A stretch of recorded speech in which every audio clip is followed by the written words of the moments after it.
부처님께서는 제자들과 어떻게 대화하셨는가를 제가 여러분 말씀드리려고 하는 거예요. 아주 쉬워요.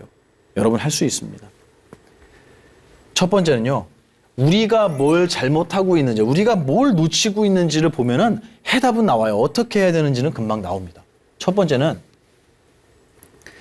우리는 대화는 의사소통이죠. 근데 모 교수님이 그런 얘기 하시더라고요. 딸하고 대화를 했는데 의사소통을 하기 위해서 대화를 시작했는데 끝나고 나니까 의사 전달이 됐대요. 저는 아주 의미 있는 얘기라고 생각해요. 저도 많이 느꼈거든요. 나는 대화를 하자 그래서 앉았는데 의사 전달 또는 뭐가 되냐면요. 이게 돼요. 요거 아니면 요게 되는 거예요.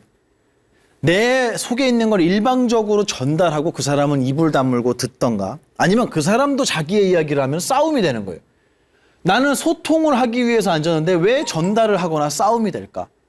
여기에는 이유가 있습니다. 첫 번째는 너무너무 간단한 거예요. 상대방의 말을 끝까지 듣지 않는다. 이거 여러분 다 공감하실 거예요. 이거 제일 심한 데가 어딘 줄 아세요? 그렇죠. 가정이에요. 제일 빈번하게 일어나요. 왜 그런 줄 아세요? 잘 안다고 생각. 그렇죠. 내가 상대방을 잘 안다고 착각하기 때문이에요. 잘 안다고. 근데 잘 몰라요. 왜냐면 말하지 않았거든요, 그 사람은. 그래서 누군가가, 특히 가정에서 누군가가 자기의 이야기를 할 때는 끝까지 들어주셔야 돼요. 정말 중요한 거예요. 말 자르지 마세요. 근데 나도 모르게 이게 습관이 돼 있는 분이 있어요. 그래서 누군가가 말을 하려고 하면은 그 말을 자르고 자기의 목소리를 더 크게 내는 사람들이 있어요. 이 사람들은 어디 가도 환영받지 못합니다. 그런데 부처님께서는 절대 이렇게 하지 않으셨어요. 어느 경에서 부처님이 말을 자르고 말씀하셨다는 걸 찾아본 적 있으세요? 없죠? 없어요. 부처님은 아주 젠틀하십니다. 제가 일화 하나를 설명해 드릴게요. 부처님에게 이제 많은 외도들이 찾아와요. 외도들이. 그래서 이 외도가 부처님하고 대화를 하는데 배우려고 오는 거겠어요? 싸우려고 오는 거겠어요? 싸우려고. 싸우려고 오는 사람이 굉장히 많았대요. 우리는 어떻게 하죠? 나하고 싸우려고 오는 사람이 있으면 어떻게 하죠, 저는? 피하죠. 그죠? 맞아요. 아주 좋은 상책이에요. 아주 좋은 방법이에요. 부처님은 그러진 않으셨던 것 같은데 정말 멋지게 말씀하셨어요. 뭐라 그러셨냐면 너가 나에게 하고 싶은 말이 무엇이냐? 너가 배운 바가 과연 무엇이냐? 그거를 나에게 들려줘라고 하신 거예요. 얘기해. 너 왜 왔어 여기? 너 뭘 배웠어? 너 나한테 뭘 얘기하고 싶어? 그래, 얘기해. 이거는 말하는 거예요? 듣는 거예요? 듣는 거예요. 얘기해. 그런데 제가 이걸 보고 깜짝 놀랐어요. 이 듣고 나서 하시는 말씀. 이 사람이 이야기하는 내용이 맞을 수도 있고 틀릴 수도 있습니다. 맞죠? 잘 들으세요. 맞을 수도 있고 틀릴 수도 있어요. 그러면 우리는 그 사람 말이 맞으면은 싸우러 왔는데 그 사람 얘기가 맞아요. 그럼 우리 어떻게 하죠? 인정하지 않죠. 그래서 맞긴 하지만 할 말이 없긴 하지만 다른 트집을 잡을 게 없을까? 넌 표정이 근데 그런 얘기 하러 왔는데 표정이 왜 그래? 너는 왔는데 왜 쓰레빠를 신고 왔어? 우리는 그 사람의 말이 맞다고 느낄 때 인정하지 않아요. 근데 그러네요. 당신 말씀이 맞네요. 라고 인정하는 걸 넘어서서 부처님이 이렇게 말씀하셨어요. 너의 말이 맞다면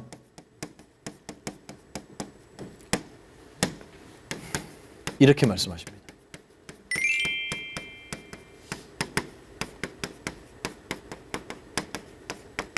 뭐라고요? 함께 기뻐하겠다. 너의 말이 맞다면 내 자존심이 상해가 아니에요, 여러분. 너의 말이 맞다면 함께 기뻐할 것이고 너의 말이 틀리다면 이렇게 나와요. 너를 위해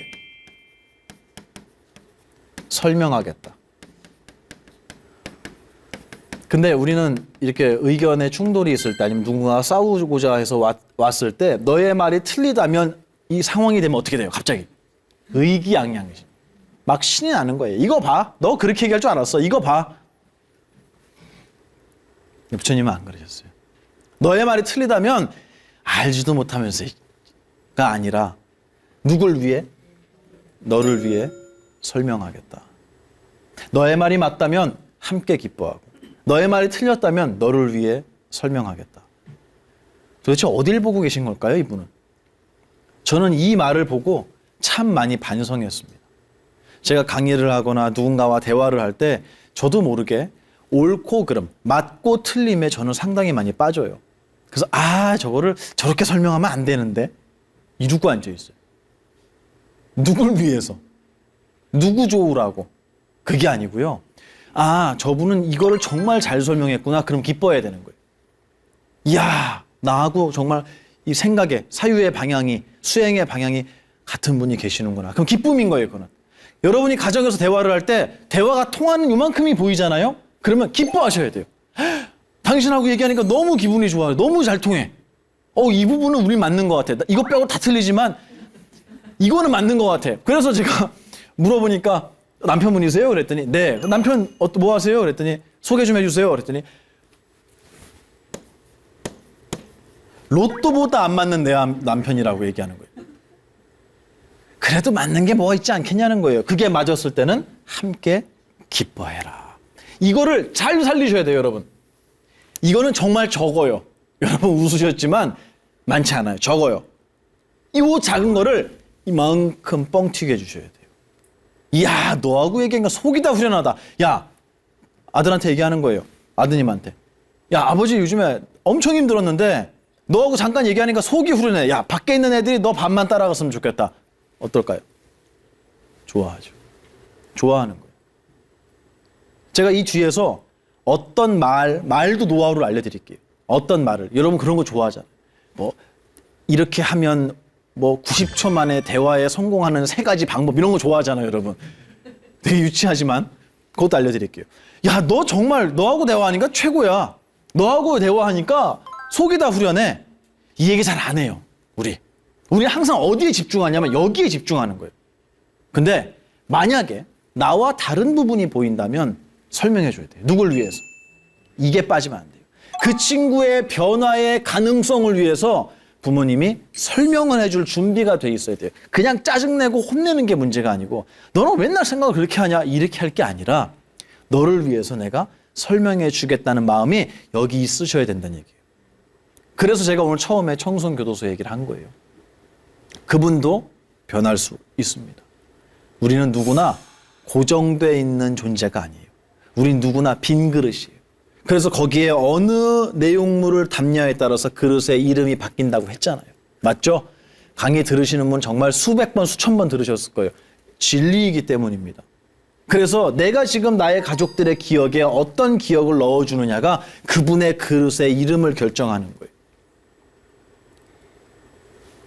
틀리다면 너를 위해 설명하겠다라는 마음을 갖고 대화에 임하셔야 돼요. 그래서 절대 말을 끝까지 끊으면 안 된다. 너의 얘기를 먼저 해봐라 라고 말씀하신 거예요. 그리고 두 번째는 제가 항상 얘기하죠.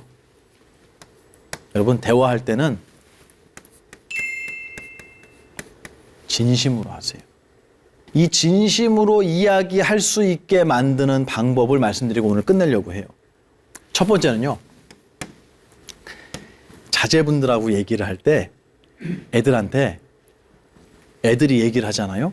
그러면 아버지 어머니들이 리액션이 필요하잖아요. 근데 그 리액션 되게 쉬운 거 있어요. 저번에 제가 부부끼리 대화할 때 어떻게 하라고 남성들한테 제가 얘기했죠. 어떻게 했죠, 제가? 그렇구나. 역시 잘 들으셨어요. 네, 해보셨어요? 그랬더니 뭐라 그러세요?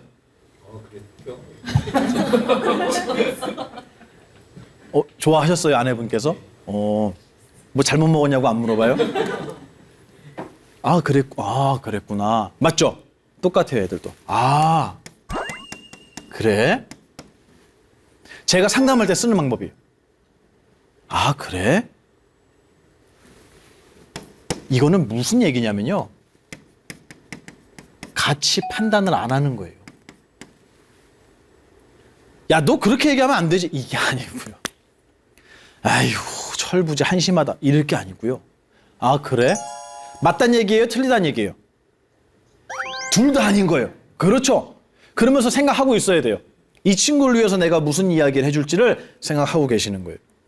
하지만 그 자리에서 바로 끊으면 안 돼요, 얘기를. 아, 그래? 그럴 수도 있겠네. 맞네. 그래, 너는 그렇게 느꼈겠다. 너는 그렇게 느꼈겠다. 하지만 나는 아닐 수 있다는 거예요. 아, 그래? 공감을 해주셔야 돼요. 첫 번째. 그리고 두 번째가 있어요. 아, 그래? 제가 잘 써먹는 방법인데요. 아까 부처님도 그 말씀 하셨어요. 뭐라 그러셨죠? 아까 저기서? 들려줘. 똑같이 하세요. 그대로 하시면 돼요. 부처님께서 제자들에게 했던 것처럼 여러분도 똑같이 하시면 돼요. 뭐냐면 어떻게 써먹냐면 아, 그래? 근데 야, 스님이 잘 몰라서 그러는데 이거 어떻게 하는 거야? 내가 잘 몰라. 이 얘기 엄청 좋습니다. 노하우 알려드리는 거예요. 애들한테. 나보다 물론 지위가 높은 사람한테 전 잘 모르지만 이러면 안 돼요. 그러면 넌 모르는 놈이 거기 왜 있어? 이렇게 얘기한다고요. 그게 아니고 나보다 지위가 낮거나 사회적으로 지위가 낮거나 가정에서 자제분들에게는 요 말을 잘 써주셔야 돼요. 내가 잘 몰라 거기에 대해서. 그러면 아이고 알지도 못하는 게 절대 그렇지 않아요. 내가 잘 몰라서 그러니까 알려줘. 이거는 그 사람을 굉장히 멋지게 만들어주는 말이에요. 내가 모른다라는 걸 인정하고 아랫사람이지만 너에게 난 이거를 묻고 배울 거야 라는 이 마음을 보여준다는 건 여러분을 정말 멋지게 만드는 거예요. 그리고 이거는 항상 배우는 자에 있어서는 놓쳐서는 안 되는 자세잖아요. 그죠? 내가 많이 아는 것처럼 하는 것보다 내가 무엇을 모르는지를 어필하는 게 훨씬 더 용기 있는 사람이에요. 그리고 그거를 얘기했을 때 비로소 우리는 발전이 있게 돼요. 근데 애들한테 실제적으로 물어보잖아요. 저는 빈말로 한 거거든요, 이거. 빈말이었어요. 별로 안 궁금했어요. 근데 얘기하는 걸 들으니까 제가 놀랐어요. 아, 맞네. 얘네는 그렇겠다. 제가 청년분들에게 내가 잘 몰라서 그러는데 그 왜 그렇게 취업을 안 하려고 그래? 일자리 많잖아요. 근데 왜 내 눈을 낮추지 않으려고 해요? 참 물어봤어요. 그리고는 너무너무 부끄러웠습니다. 제가. 이게 제 부족함, 제가 걸려 넘어진 자리를 여러분들 보여드리는 거예요. 내 생각으로 세상을 판단하고 사람을 판단하면서 이건 이렇게 하면 되잖아 라고 이야기한다는 건요. 저는 더 이상 발전할 수 없는 사람이라는 걸 증명하는 것 같아요. 제가 물어봤어요. 왜 작은 회사나 뭐 어려운데 뭐 그런 데 있잖아. 그런 데는 왜 안 하려고 그래? 몸이 불편해서 그래? 이렇게 물어봤어요. 그게 아니라 스님, 작은 데서 시작해서 큰 데로 갈 수가 없어요. 이렇게 얘기하더라고요. 작은 회사에서 시작해서 점점점 회사를 좋은 곳으로 옮겨갈 수가 없어요. 좋은 회사에서 작은 회사로 갈 수는 있는데요. 갈 수가 없어요. 그리고 왜 그렇게 되는지를 설명을 하더라고요. 근데 제가 그 얘기를 듣는데 아, 내가 정말 모르는구나. 내가 정말 세상을 모르고 이 친구들의 마음을 모르는구나. 여러분 집에 가서 애들에게 물어보세요. 아빠가 잘 몰라서 그러는데 엄마가 잘 몰라서 그러는데 이거 어떻게 하는 거야? 휴대폰 갖고 가서 알고 있는 것도 물어봐요. 괜히. 이거 어떻게 하는 거야? 엄마가 이거 해야 되는데 야 이거 좀 알려줘. 엄마가 잘 몰라. 또 야 여기 옆집 여자 그 아줌마 알지? 그 아줌마하고 만나면 좀 마음이 불편한데 엄마가 어떻게 해야지 관계를 좀 개선해야 될지 모르겠어. 너 생각은 어때? 물어보는 거예요. 굉장히 중요해요.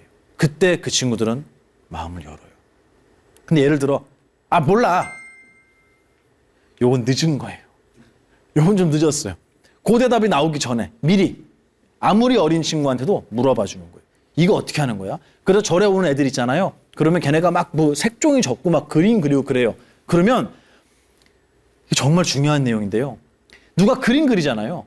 여러분 자제분들도 마찬가지고 결혼 안 하신 분들도 잊지 마세요. 누가 그림을 그리면 우와 잘 그렸네? 야, 안 돼요. 뭐라고 물어봐야겠어요? 이거 뭐야? 내가 잘 몰라서 그러는데 알려줘. 내가 이거 야 이거 엄마 잘 모르겠네 이거 뭔지 이게 뭐야? 그러면 애들은 신이 나서 얘기를 해요. 이거는요 하늘에 계신 부처님이고요. 이건 뭐야 옆에 있는 거는 아 이거는 날개고요. 이건 지팡이고요. 이러고 다 얘기해요. 그때 칭찬해 줘야 돼. 이야 진짜 멋지다. 맞죠? 근데 우리는 그림을 보고 잘했다 못했다. 그 사람의 얘기를 듣고 통한다 안 통한다. 이 사람은 좋은 사람 나쁜 사람. 너무나 빨리 그 사람의 무게를 재버리는 건 아닌가라는 생각이 들어요. 누군가가 얘기를 했는데 저 얼마 전에 출소했습니다. 그러면 일단 재빨리 안경을 끼죠. 무슨 안경? 색아 안경. 그렇죠. 재빨리 꺼내서 다 껴요. 그러지 말자고. 그 사람이 무슨 얘기를 하는지. 아, 그랬군요. 그리고 나서 물어봐야 돼요. 알아도 물어보는 거예요. 모르는 척. 이건 굉장히 중요한 스킬입니다. 내 말이 맞아라고 생각하는 순간 우리의 대화의 창문은 닫힙니다. 우리 거사님들 꼭 써보세요. 내가 잘 몰라서 그래. 회사에서도 써먹어 보세요. 이거 잘 몰라서 그러는데 이거 어떻게 하는 거예요? 내 아랫사람에게 물어보는 거예요. 그 사람을 그 아래에 있는 분들이 뒤에서 야, 그 있잖아 그 과장 걔는 이것도 모르더라. 이렇게 할 것 같아요? 절대 아니요. 그분이 모른다는 걸 숨겨줄걸요. 아 이렇게 하는 거야? 아, 너무 고맙다. 정말 고마워. 내가 다음에 커피라도 한 잔 살게. 고마워. 라고 얘기하는 그분을 누가 미워할 수 있을까요? 저는 이 스킬을 여러분에게 오늘 알려드리고 싶었어요. 사실 부처님의 가르침은 스킬, 노하우를 알려주는 가르침은 아닙니다. 근데 여러분에게 꼭 필요한 이야기 같아서 오늘 가지고 왔어요. 그리고 약간 저는 방송에서 못할 얘기가 되게 많아요. 왜냐하면 많은 분들이 특히 남성분들이 이성을 대하는 법을 저한테 많이 물어봐요. 젊은 분들일수록. 그래서 이것도 제가 주제로 잡았어요. 재밌겠죠? 네, 이성을 어떻게 대해야 됩니까? 근데 이것도 절집안에 있어요, 그 얘기가. 그래서 다음 주 강의 주제인데요. 기대해 주세요. 요즘에 그 막 서로 미워하고 그러잖아요. 그 막 남혐, 여혐 이런 거 있잖아요. 되게 심하더만요, 그게. 근데 절집안에서는 어떻게 가르치는지, 부처님께서는 어떻게 말씀하셨는지 정말 기가 막힌 얘기들이 많이 있습니다. 다음 주에는 그 이야기를 한번 꾸며보도록 하겠습니다. 오늘 특히 자제분과 대화하는 법, 어떻게 하면 그 친구의 마음을 열고 대화를 이끌어낼 수 있는지 제가 짧은 시간이지만 여러분께 제 경험을 통해서 말씀을 드려봤습니다. 항상 부족합니다. 항상 저는 이 방송 끝나고 카메라가 꺼지면 뒤돌아서서 아쉬운 것 투성이에요. 제 스스로에게. 하지만 그걸 가치 있게 아름답게 마음에 담아주시고 또 항상 웃음과 기쁨으로 강의 들어주신 여러분 진심으로 감사드립니다. 다음 주 이 시간에 다시 찾아뵙겠습니다. 고맙습니다. 고맙습니다. 네, 오늘 궁금하신 질문 있으시면 어떤 거든 좋으니까 질문 부탁드립니다. 질문 드리고 싶은 건 오늘 마침 강의 주제가 소통이어서 요즘 제 또래도 그렇고 저희보다 어린 이제 MZ 친구들은 그 주변 사람들 그러니까 사람과의 소통보다 네. 오히려 AI와 소통하는 걸 더 즐긴다고 맞아요. 하더라고요. 점점 AI가 발달되고 기술이 발달할수록 소통이 점점 단절된다는 그런 위기를 주변에서 많이 듣고 있는데 그게 저는 약간 인간성의 상실 같다는 생각을 많이 하게 되더라고요. 근데 나중에 됐을 때 정말 이렇게 됐을 때 우리 사회가 어떻게 될까라는 걱정도 이제 저도 이제 조금 기성세대로 이제 나아가는 나이다 보니까 들기도 하고 그런 측면에서 이제 어쨌든 인간의 존엄성을 잃지 않고 있는 가장 가까운 곳에 계신 분들이 저는 스님들이라고 생각하거든요. 그 스님들이 생각하시기에 이런 AI와 소통하는 것을 즐기는 이런 MZ 세대들에게 해주고 싶은 말씀 그리고 잊지 말아야 할 가치는 무엇인지 좀 설명을 해주시면 저한테도 그렇고 앞으로 우리 MZ 친구들한테도 많은 도움이 될 것 같습니다. 네, 고맙습니다. 여러분 박수 부탁드릴게요. 네. 정말 멋진 질문이었어요. 이 말씀을 해주셨어요. 존엄성. 그죠? 그리고 사람들과의 인간관계를 말씀해 주셨는데 저는 이게 AI가 발전을 하고 또 뭐 디지털 세계지 않습니까, 지금은? 근데 이게 이미 많은 부분을 무너뜨렸다고 생각해요. 그런데 이게 자기 혼자 있을 때 다른 사람과의 관계가 끊어진다는 거는 뭐 큰 문제가 아닐 수 있어요. 왜냐하면 내가 가서 만나면 그만이니까. 근데 저는 그게 가장 심각하게 드러나는 데가 어디냐면은 학생들이라고 생각해요. 이 학생들은 배움이라는 것은 누군가를 만나서 배워야 되는 거거든요. 그리고 그 배움은 단순히 지식뿐만이 아니라 지혜를 포함하고 있어야 된다고 생각해요. 1 더하기 1은 2야가 아니라 때로는 1 더하기 1을 해서 2가 되어도 행복하지 않은 경우가 있어. 1이 더 행복할 때가 있어. 라는 거는 1 더하기 1은 2야 하고는 다른 대화죠. 그죠? 이런 가르침은 지혜의 영역으로 들어가는데 이거는 제가 볼 때 AI를 통해서는 어렵다. 그리고 책을 통해서도 상당히 제한적이에요. 이거는 누구를 통해서만 가능하냐면 저는 항상 스승이 있어야 된다. 이거는 100번이든 1000번이든 저는 강조하고 싶어요. 그리고 우리는 보이지 않는 우리의 마음이라는 것을 가지고 살아가는데 이 마음은 물질이 아닙니다. 맞죠? 그래서 이 마음은 눈에 보이거나 귀에 들리거나 만져지는 게 아니에요. 그래서 여러분 지금 질문하신 이종훈 거사님의 마음하고 제 마음하고 분명히 따로 있죠. 그죠? 근데 대화를 함으로 해서 이 마음이 지금 어떻게 되고 있는 줄 아세요?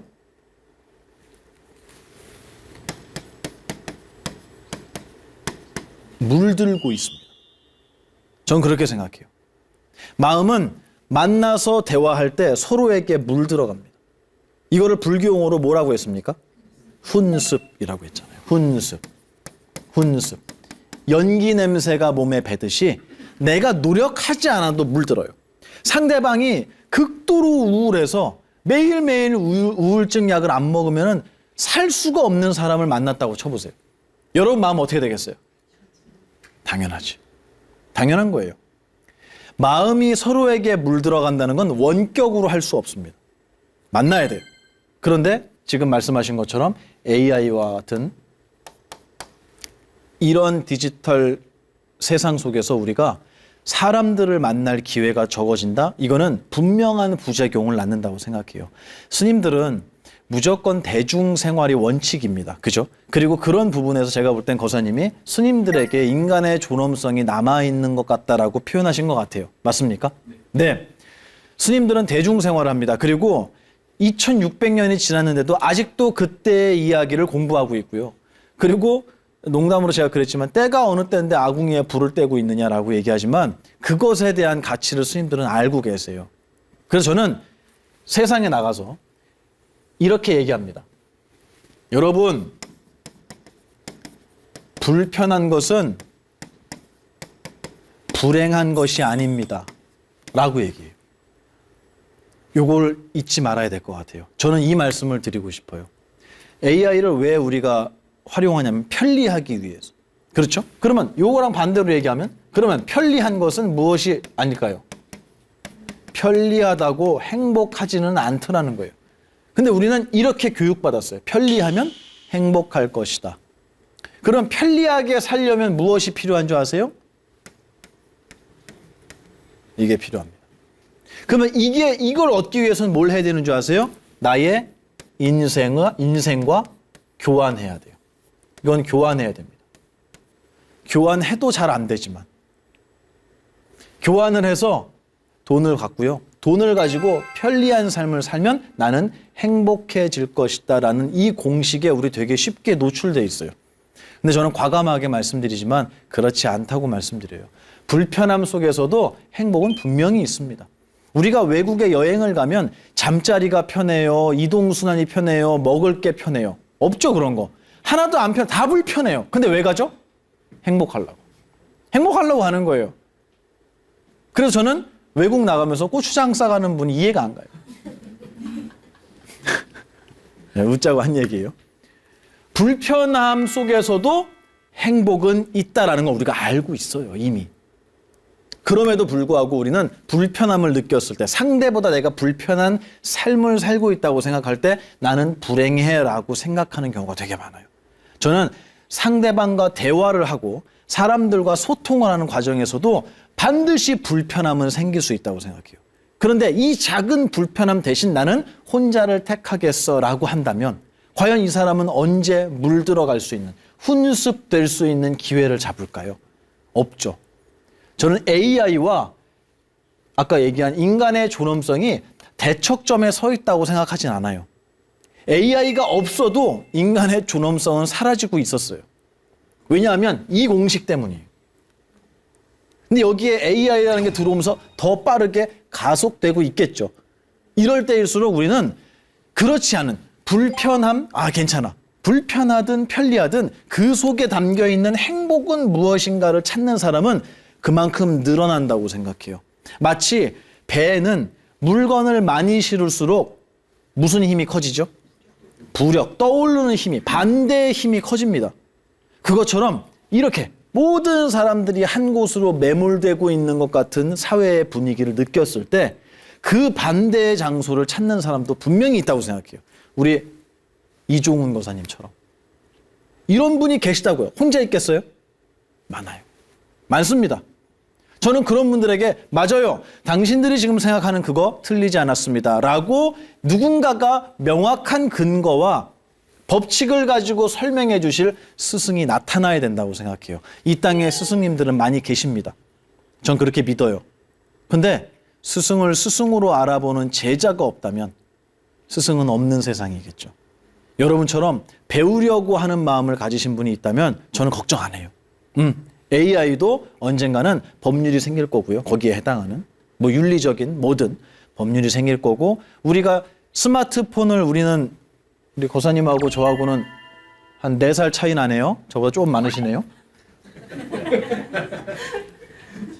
우리는 태어날 때 스마트폰 없었잖아요. 그죠? 근데 요즘 태어나는 친구들은 나자마자 얼마 전에 저 유모차를 누가 끌고 가는데 애기가 이렇게 탁 대자로 누워갖고 유모차 앞에 스마트폰을 딱 켜놓고 보고 있는 거예요. 처음 봤어요, 그거. 한 2살? 그 친구들은 날 때부터 스마트폰이 있었어요. 그러면 그 친구들의 인생은 불행해지고 그 친구들의 인간관계는 엉망진창이 될까요? 저는 그렇게 보지 않는다는 거예요. 이 모든 거는 수단입니다. 수단이에요. 이거를 통해서 우리가 행복을 추구한다면 그거 하나도 문제가 되겠지만 그게 아니라 우리는 불편함 속에서도 분명히 행복을 찾을 수 있다라는 지혜, 이런 지혜를 가진 사람들이 분명히 있습니다. 저는 그 희망을 믿어요. 이거를 금강경에서 뭐라고 했냐면 부처님, 수보리 존자가 여쭈어요. 부처님, 이 말씀을 듣고 생실신부, 정말로 실다운 믿음을 낼 만한 사람이 있겠습니까? 이걸 여쭤봐요. 그랬더니 부처님께서 다른 경우에는 자상하게 설명해 주시는데 그때는 이렇게 말씀하세요. 막작신염, 너 그런 생각하지 말아라. 이렇게 말씀하세요. 평소에는 해라 말아라 안 하시거든요. 경전에서. 근데 거기서 막작신염, 그런 말 하지 말아라. 이 열의 멸후 후 500세, 열애가 이 땅을 떠나고 500세가 지난 말세 중생 가운데서도 이 이야기를 듣고 큰 믿음을 내는 선근이 심겨진 수행자가 반드시 있다라고 말씀하세요. 저는 그 말씀을 믿습니다. 그래서 모든 갈대가 바람에 누울 때 그 안에 있던 나무가 보이듯이 모든 사람들이 이런 흐름 속에 휩쓸려서 나를 잃어버리고 올바름을 잃어버리고 행복을 잃어버리는 이런 시대일수록 반대로 그것을 찾아 헤매는 사람들도 늘어날 거라고 저는 희망을 갖습니다. 그래서 이 영상을 보시는 분이 있다면 부디 편리한 것이 행복이 아니고 불편한 것도 불행은 아니다 라는 이 마음을 가지시면 내가 보지 못한 곳에서 행복을 분명히 찾을 수 있을 거라고 생각하고 그런 사람들이 늘어날 때 반드시 아까 말씀하신 인간다운, 인간의 존엄성, 우리가 마음을 서로 소통할 수 있는 사회, 그런 사회는 꼭 저는 다시 생겨날 거라고 믿어요. 이게 많이 무너졌던 것은 정말 아까 얘기했지만 스승을 찾는 문화, 이 문화가 대한민국에서 사라졌기 때문이 아닐까라는 제 생각입니다. 이건 저는 그런 생각을 가지고 있습니다. 젊은 분들일수록 또 저런 디지털 매체에 어떻게 보면 너무 익숙해진 삶이 그렇게 돼버린 친구들일수록 저는 이런 이야기를 좀 많이 듣고 한 번도 보지 못한 세계에 관심을 좀 기울여 보셨으면 하는 부탁을 드리고 싶어요. 그러면 저는 망하지 않을 것 같아요. 네, 대답이 됐나요? 네, 고맙습니다. 여러분 질문이 정말 뜬금없어서 좋아요. 미리 질문을 받지 않잖아요. 근데 그렇게 현장에서 나오는 질문이 저는 살아있는 공부라고 생각을 해요. 어려워하지 말고 질문해 주셨으면 좋겠습니다. 혹시 다음 질문 있으신 분? 그 색성향 미촉법을 안이비설신의로 나를 알 수 있다, 나를 느낄 수 있다 이렇게 이해를 했는데 그러면 그 안이비설신의가 사라졌을 때는 어떻게 나라는 거를 불생불멸이다 이렇게 이해를 했는데 그럼 그때는 어떻게 되는 거지? 이렇게 궁금함이 생겼습니다. 아, 네. 굉장히 깊은 질문을 해주셨어요. 여러분 박수 부탁드릴게요. 네. 좋은 질문이에요. 아까 성함이 어떻게 되신다 그랬죠? 김소연입니다. 김소연. 좋은 질문이에요. 뭐였냐면 우리 불교에서 6가지의 우리의 대상이라고 얘기하는 것은 6가지로 구성되어 있다라고 정리해 주셨죠. 네. 어느 종교에서도 그걸 정리한 데는 없어요. 제가 알기로는.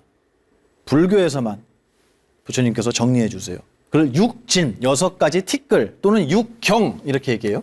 6가지 경계 이렇게 대상 이런 의미로 6진이라고 하는데 그게 아까 말씀하신 것처럼 첫 번째가 뭐였죠? 색깔, 그 다음에 소리, 냄새, 맛, 감촉, 뜻, 이름이에요. 이거는 대상이에요. 그리고 이거와 반대에 있는 이거를 느끼고 있는 감각기관 당연히 몇 개가요? 당연하죠.